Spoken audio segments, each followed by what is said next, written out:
we are getting some breaking news in right now. According to Treasury Secretary Janet Yellen, she is moving this X date where the nation would default on its debt to June 5th. So remember, all along we had been told by Yellen that it was going to be June 1st. So it does look like Treasury has found the requisite funds to get to June 5th. But that X date now being moved here, I want to put up the letter that she just sent, and she sent it to the Honorable Speaker Kevin McCarthy. Jackie Heinrich posting the letter. I'm going to read it in part here, and I know it's difficult, but it goes on to say in the first paragraph, I'm writing to follow up on my previous letters regarding the debt limit and to provide additional information regarding the Treasury Department's ability to continue to finance the operations of the federal government. Since January, I have highlighted to you the risk that Treasury would be unable to satisfy all of our obligations by early June if Congress did not raise or suspend the debt limit before that time. In my letters, I also noted that I would continue to update Congress as more information became available. It says, based on the most recent available data, we now estimate that Treasury will have insufficient resources to satisfy the government's obligations if Congress has not raised or suspended the debt limit by June 5th. So, significant. I guess, threshold now moves by 5 days' time. It was originally by June 1st. And Yellen goes on to say in the letter that she says, we will make more than $130 billion of scheduled payments in the first 2 days of June, including payments to veterans and Social Security and Medicare recipients. She says these payments will leave Treasury with an extremely low level of resources. So it goes on to say, during the week of June 5th, Treasury is scheduled to make an estimated $92 billion of payments and transfers, including a regularly scheduled quarterly adjustment that would result in an investment in the Social Security and Medicare trust funds of roughly $36 billion. Therefore, our projected resources would be inadequate to satisfy all of these obligations. So she sent this letter to Speaker McCarthy. Also, she sent the letter to Hakeem Jeffries, Chuck Schumer, Mitch McConnell, also Jason Smith. He is the chairman of the House Ways and Means Committee. She also sent it to Richard Neal. He's the ranking member on that committee. And on the Senate side, she sent it to Ron Wyden, chairman of Senate Finance, and Mike Crapo, ranking member of Senate Finance. So, Janet Yellen speaking out on this Friday before Memorial Day, President Biden going to Camp David and then on to Delaware for the holiday weekend. Speaker McCarthy and some of his GOP negotiators are staying in Washington to see if they can cut a deal with White House negotiators now before this June 5th deadline. Fox News correspondent Madeline Rivera has more on this from Washington. Here we are, night after night after night, and the pressure is more. House Republicans and the White House say they're getting closer to striking a debt ceiling deal, but they're not there yet. And one of the top negotiators for Speaker Kevin McCarthy says the work is only getting harder. The details are thornier, the consequences are greater. There are still several sticking points. One is new or expanded work requirements for some federal aid programs. Many House Democrats are rejecting that proposal, but Republicans aren't dropping it. Hell no, not a chance. Not happening. The U.S. Treasury's balance is now under $50 billion.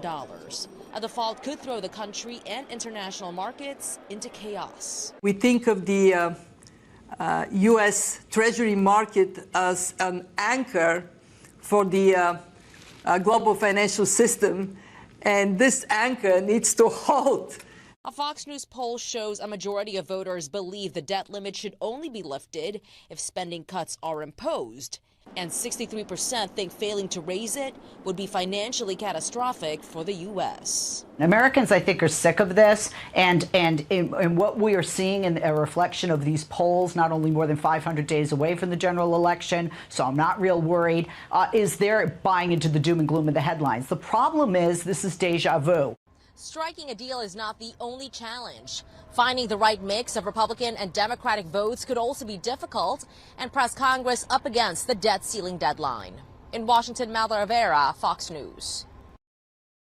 Madeline, thanks so much. Okay, so this letter by Treasury Secretary Janet Yellen addressed to Speaker McCarthy. Speaker McCarthy talking to reporters in the halls of the Capitol earlier this morning about the status of these negotiations. Let's watch. We talked to a number of the Freedom Caucus members yesterday. They were like, I'm not so sure.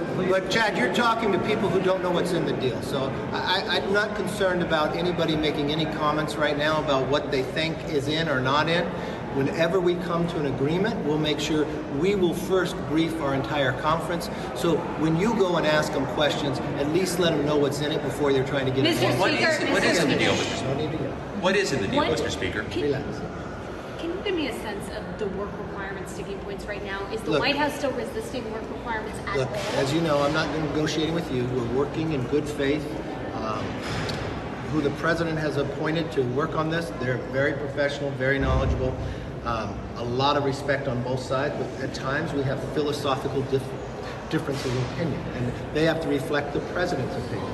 The president has, as you've seen before, and Democrats here, they have changed their position to where Democrats were in the past. When Senator Biden, he voted for work requirements. If you look overwhelmingly, America supports work requirements. Even in Wisconsin, just a couple months ago, they had work requirements on the ballot. And the Democrats actually won a big election, that election. Work requirements passed with 82% of the vote. Whatever passes with that high remark. So I don't understand why Democrats here have a different opinion than Americans across the country, Republicans and Democrats. It takes people from poverty and helps them get a job. It supports Medicare and Social Security because more people are paying in. But think about the opposite. If you're opposed to work requirements, you support the idea of borrowing money from China, paying people who are only able-bodied with no dependents to sit on a couch, and then they're not paying into Social Security or Medicare. You're harming the whole process. And I believe in giving people an opportunity to go get jobs and help the economy stronger. Look, the Democrats, when they took over, this is one of the reasons we're in this problem. They upped spending so much that now we're spending more than we ever had. We've got our highest debt that we ever had. And they want to continue that path. We cannot. At the end of the day, this has to change the trajectory. And I don't want to give anybody false impressions. This is not going to solve all the problems. This is just the start. But the Republicans are on the path to put us on that. Mr. Speaker, anything you can say about the sticking points on the permitting reform part of the deal? Look, all I said before, we want to unshackle. There is so much money sitting on the sidelines. We just saw a Supreme Court decision yesterday, 9-0. But think of this, a 9-0 decision where we have watched this new administration overstep its bounds that would harm farmers. But a 9-0 decision, what did Leader Schumer say about it? He said it was MAGA extreme. A 9-0 decision in the Supreme Court is now MAGA extreme to the Democrats here today. They are out of step with the American public, they're out of step with their own party, and this is the difference. The American public wants to see us curve our spending addiction here that the Democrats have put us in, put us on a trajectory that we're less dependent on China, curve inflation that they created by adding $6 trillion, and they want to see us cut the red tape that Americans can build things again. And that's exactly what we're looking for. Mr. Speaker, you said yesterday that you still have you said yesterday that you still have time. How much time do you have? Look, every day narrows down. This is why I went on February 1st to see the president. I asked him that we could sit down. We can't get those 97 days back that he said he would never negotiate.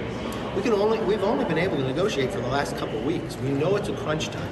We know it's not easy, but we're going to make sure we're not just trying to get an agreement. We're trying to get something that's worthy of the American people, that changes the trajectory. So we're going to work just as hard. We worked through the night last night. I thought we made progress yesterday. I want to make progress again today, and I want to be able to solve this problem. How far are you in the White House on discretionary defense spending right now? Look, nothing's agreed to until it's all agreed to, and we're working through everything. Have you spoken to the president directly in the last 24 hours? I haven't directly to the president, but talked to his team. talk to our team, and we'll continue to work throughout the day. We are here. We'll stay here to make sure we get it done. Mr. Speaker, What's your response to the letter? So go right ahead. And what's your response to the letter that 35 members of the House Freedom Caucus sent you with a list of demands with the hashtag hold the line? Does that make you a little bit concerned about GOP? No, not at all. Look, what's going through right now is members don't know what's all in. You all report things that aren't really true in the process, so people get concerned. You ask them questions. If you're wondering about holding the line, where have we been all the time? We don't want to be in this deadline. We wanted to solve this months before. I give the Republican conference a lot of credit that we passed the bill. Nobody else in Washington has. That raises the debt limit, that curves back our spending, brings back wasteful money, and actually unshackles what's holding us back. So what does it do? It curves inflation, ends our dependency on China. This is all positive stuff, but unfortunately, we've got to get a bill that can get through the Senate and signed by the president. And it's a lot of negotiation. It's hard, but we're willing to do the work. Mr. Thank you. Thank you. Are there any items that are more or less? Okay, you heard there Speaker McCarthy saying nothing is agreed to until all is agreed to. There, reporters catching up with him in the halls of the Capitol today. I want to put up just this portion of the letter Yellen sent to McCarthy, and she says, based on the most recent available data, we now estimate that Treasury will have insufficient resources to satisfy the government's obligations if Congress has not raised or suspended the debt limit by June 5th, the X date to default, moving by about, 4 days there.